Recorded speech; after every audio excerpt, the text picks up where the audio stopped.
Guys, in this video we're going to graph the parabola, but this time the parabola is in its standard form, or better known as its vertex form. Y equals to 3 times x plus 2, the entire quantity, squared, minus 6. So we're going to go over to the whiteboard once again, and we're going to go through the steps. But this one may be a little bit more easier to get through, only because we saved some work. Instead of us having to use formulas to find h and k is already given to us. Now, once again, this parabola, it's already in its standard form, or known as its vertex form, which is in the form of y equals to a times x minus h, the entire quantity squared, plus k. So step number 1, we want to determine if the vertex is a minimum or a maximum point. Once again, if a is greater than 0, the vertex is a minimum point and the function opens upwards. If a is less than 0, which means it's negative, the vertex is a maximum point and f opens downwards. In this case, the a term will be the 3. A equals 3. And 3 is positive. Because 3 is positive, the function will open upwards, and the vertex is going to be the minimum point. I should write the minimum, not a minimum point. The minimum point. Let's change that. The minimum point. The maximum point. Let's be more assertive. All right. Now, we want to identify the vertex, which is h and k, and write the parabola in standard form and vertex form. Now, in this case, the parabola is already in its vertex form, so I don't have to do any of the last part. I just need to identify the vertex. So y equals to 3 times x plus 2 squared minus 6. So let's find h, let's find k. Now, when it comes to finding the h, when it comes to using the parabola in its vertex form, in its standard form, the h will not be positive 2. The h will be the opposite sign that is displayed in here. If you ever get confused, line up your terms. Line them up for me by position. The a is in the same position as the 3. Someone said it equal to each other. A equals 3. A is also known as the vertical stretch or shrink, and the A lets me know if I open upwards or downwards. A was 3, opens upwards. The vertex is the minimum point. Once again, line it up. We can line up the negative h with the positive 2. Negative h equals to positive 2. Same thing with the k. K, positive k, equals to negative 6.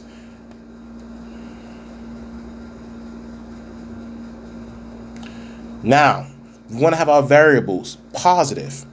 You see how we have negative h equals to 2? Let's divide both sides by negative 1 so we can have positive h. When we do that, the negative signs simplify each other out. H equals to negative 2.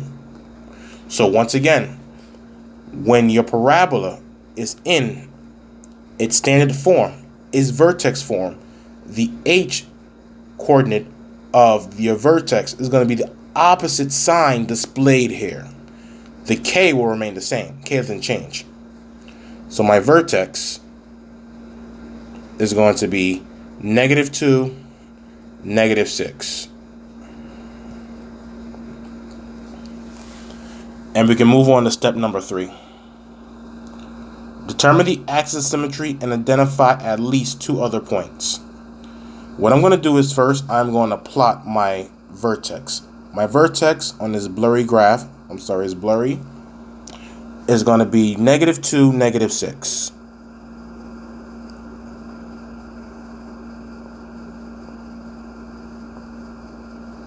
We can try a little bit better.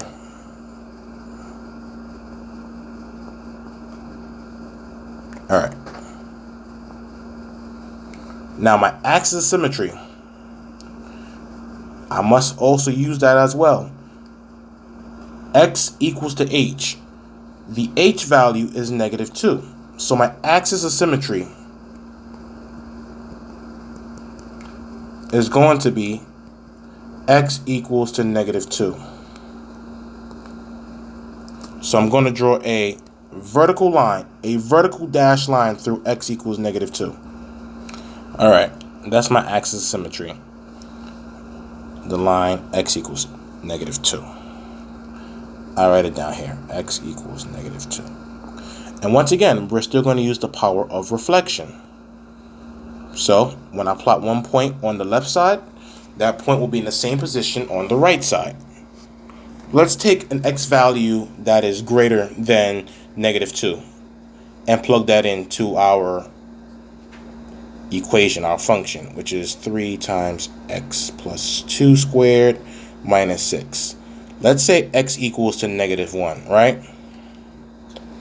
We're going to plug -1 into the equation and find the y. So 3 times -1 plus 2 squared minus 6. -1 plus 2 is going to be +1. So y equals to 3 times 1 squared minus 6. 1 squared is 1. 1 times 3 is 3. Y equals to 3 minus 6. Y equals to -3. That will be the coordinate of -1, -3. So we're going to graph that. -1, -3.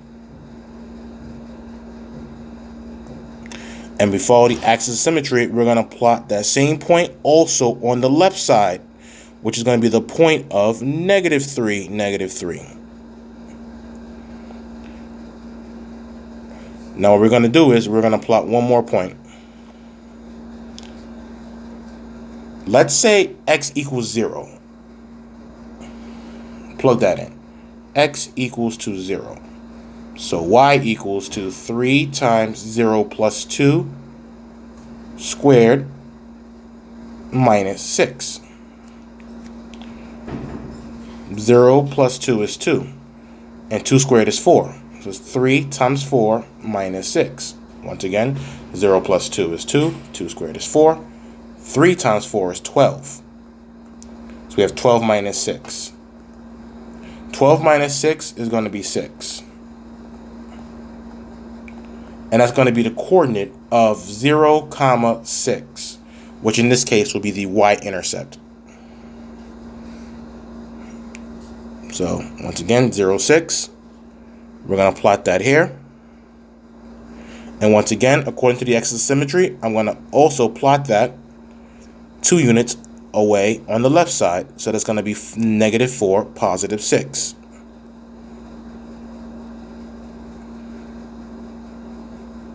My corner is a little bit bigger. Once I do that, I can now eliminate my axis of symmetry because I have 5 points. And that's what I need for Alex to have at least 5 points.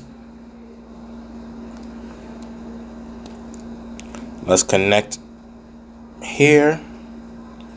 It's going to look pretty awful because I cannot draw.